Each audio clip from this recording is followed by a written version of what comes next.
اور ایک دن رات کو چہرے پہ نقاب ڈال کے نا تو مسجد کی گلیاں گھوم رہے تھے عمر فاروق، مدینے کی گلیاں گھوم رہے تھے. ایک دو گلیاں رہ گئیں تو فجر کا وقت ہو گیا. تو حضرت عمر اپنے غلام سے کہنے لگے نماز پڑھ لیتے ہیں اور باقی دو گلیاں بعد میں گھوم لیں گے. حضرت عمر نے امامت کرائی تو نقاب اسی طرح چہرے پہ. ایک گلی سے گزر رہے تھے تو ایک بوڑھی اماں بیٹھی ہے خیمے میں، بوڑھی کچھ چہرے سے پریشان لگتی ہے. تو حضرت عمر غلام سے کہنے لگے اسے پوچھو کیوں پریشان ہے. حضرت عمر فاروق رضی اللہ تعالیٰ عنہ خادم سے کہنے لگے بوڑھی سے پوچھو. پوچھا اماں السلام علیکم. وعلیکم السلام. اماں کیا بات ہے؟ تو اماں کہنے لگی جاؤ دوڑو، تمہیں کیوں بتاؤں، دیہات کی سیدھی سادی بی بی، جاؤ بھاگ جاؤ. کہا نہیں اماں مہربانی کرو اندر تو آنے دو. بڑی منت کے بعد اماں مانی. عمر فاروق عام آدمی نہیں جس سے دنیا کامتی ہے. حضرت عمر اندر گئے. اماں کیوں پریشان ہو؟ تو اماں کہنے لگی تمہیں کیوں بتاؤں، میرا اپنا دکھ ہے. چل اماں بتا دے، تیری مہربانی. تو اماں کہنے لگی میں ایک بیوہ ہوں، بے اولاد ہوں، کوئی میرا سہارا نہیں. مجھے عمر فاروق سے بڑی شکایت ہے. میرے اوپر 25 دینار کا قرضہ چڑھ گیا ہے اور 3 دن ہو گئے میں نے روٹی نہیں کھائی اور عمر نے میری خبر نہیں لی. حضرت عمر کو پتہ چل گیا اللہ وارث ہے، اس کا کوئی 2 4 10 ہزار ووٹ کوئی نہیں. ایک میکے سے 6 مربے نہیں لے کے آئی، ایک اکیلی تنے تنہا. اور بھائی جب اللہ کا خوف ہوتا ہے تو پھر انسان ان غریبوں کو بھی بناتا ہے. پھر ریڑھی والے کی بھی اہمیت بڑھ جاتی ہے، پھر رکشے والے کی قدر بھی بڑھ جاتی ہے. حضرت عمر فاروق رضی اللہ تعالیٰ عنہ کہنے لگے اماں عمر سے شکوہ ہے؟ کہاں؟ جناب عمر کہتے ہیں میں نے ایک جملہ کہا تو اماں نے تو مجھے لاجواب کر دیا. میں نے کہا اماں عمر کو کیا پتا کہ تو بھوکی ہے اور مقروض ہے، اسے کیا خبر؟ تو اماں کہنے لگی کیا کہا تم نے؟ عمر کو خبر نہیں، اسے پتا نہیں؟ تو عمر سے کہو نا چھوڑ دے حکومت، اس کے حوالے کرے جو خبر رکھ سکتا ہے. کیوں بیٹھا ہے پھر؟ ہمارے حکمران کہتے ہیں ابھی میں صدمے میں ہوں، نکلوں گا تو بات کروں گا. نہ ادھر ادھر کی تو بات کر، یہ بتا کہ قافلہ کیوں لٹا. مجھے رہزنوں سے غرض نہیں، تیری راہبری کا سوال ہے.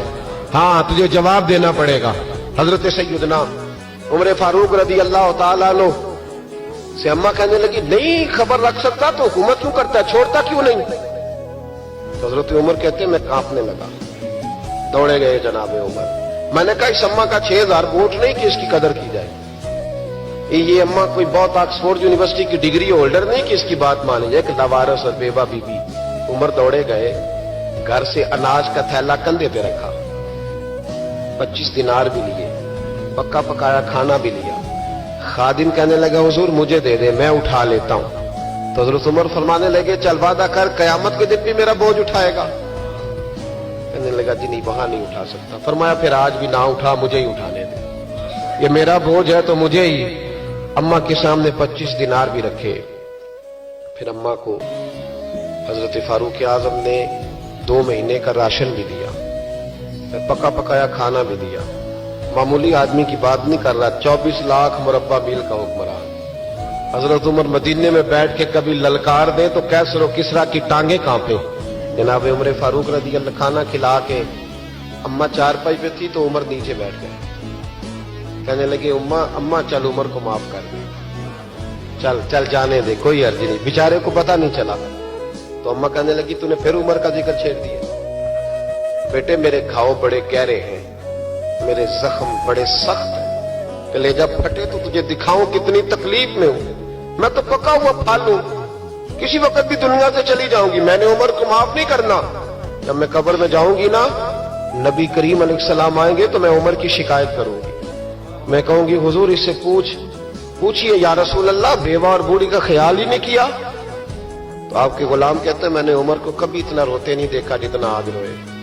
کہنے لگے اماں عمر کو میں جانتا ہوں وہ کمزور ہے، یہ شکایت نہ لگانا، وہ کمزور ہے، مقابلہ نہیں کر سکے گا، یہ شکایت نہ لگانا، چل معاف کر دے. تو اماں کہنے لگی اچھا تو مجھے کچھ اچھا لگتا ہے، جا تیری خاطر عمر کو معاف کیا، تو پیارا لگا ہے جا معاف کیا، تیری خاطر معاف کیا، تیری خاطر عمر کو معاف کیا. حضرت عمر فاروق کہنے لگے مجھے لکھ کے دو. کون اتنے جتن کرتا ہے؟ کون؟ کسی سے کہنا جا اپنی اماں کو منا لے تو کہتے ہیں نہیں نہیں میری غلطی کوئی نہیں تو مناؤں کس بات پہ. ہمیں تو 20 دلیلیں آتی ہیں. جا ابا کے پیر پکڑ لے. پتہ ہے نبی پاک علیہ السلام نے فرمایا جس کا باپ راضی ہوگا اسی کا اللہ راضی ہوگا, اور جس کا باپ ناراض ہوگا وہ سارا دن وظیفے پڑھے اس کا اللہ راضی. یہ ابو داؤد شریف کی حدیث ہے. نا جی بڑی مہربانی, پیسے نہ لائیے گا. اب بات سنیں, وہ بھی میں سمیٹنے کی طرف آ رہا ہوں, ختم کر رہا ہوں, آپ میری بات پہ توجہ رکھیں.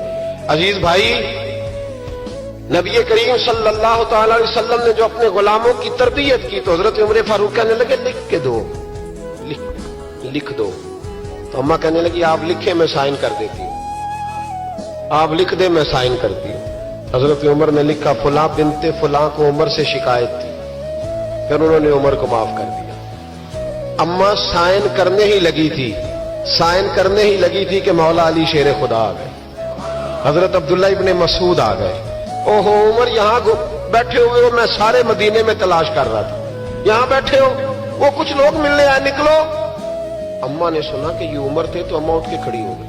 آئے ہائے عمر تھے, آپ عمر تھے. تو جناب عمر کہنے لگے اماں تو نے جو کہا ٹھیک کہا, لیکن اپنے وعدے پہ قائم رہا, یہ ذرا سائن کر دے. اماں نے سائن کیے تو حضرت عمر فاروق فرمانے لگے علی آ گئے ہو تو بطور گواہ تم بھی دستخط کر دو.